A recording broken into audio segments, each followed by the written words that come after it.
This is macro stuff, not day to day. You can still take the jobs you want, but when it comes to who's balancing the books, I get the final say. That ain't to say I don't appreciate your input, just that I don't want to be on the wrong end of a Nexi firing squad. Roxy let out an amused huff and shook her head at that. Look at you, she said cheerfully, taking the reins, showing us who's the boss. Was it ever in question? I joked with a wink in Roxy's direction before turning back to Amy. So, is this whole accountant thing going to be a problem? I expected a lot of things from Amy, like a punch, or maybe even sicking Flint on me.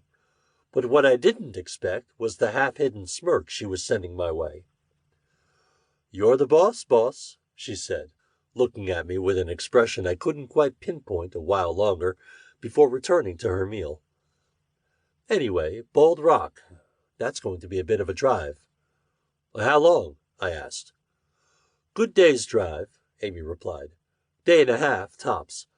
It's pretty much all the way round the other side of the moon. After spending a few seconds trying to figure out just how small the moon must be, I gave up and turned to Mags. Any ideas on how we get back?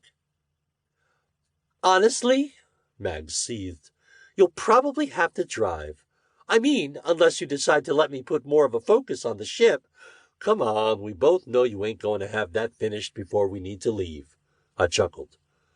Besides, I've got a lead on a few guys who might be able to help us get this place nice and locked down, and they'll need your know-how. We need walls and perimeter security, Mags scoffed, clearly slightly disappointed that I didn't give her the go-ahead she wanted. Isn't like we're building a nuclear reactor. Which you may as well be if you're building the ship, right? I said amusedly. Honestly, I'm surprised you haven't considered that now might be the best opportunity to get me to grab some stuff that ain't immediately available. And just like that, Mags's eyes lit up.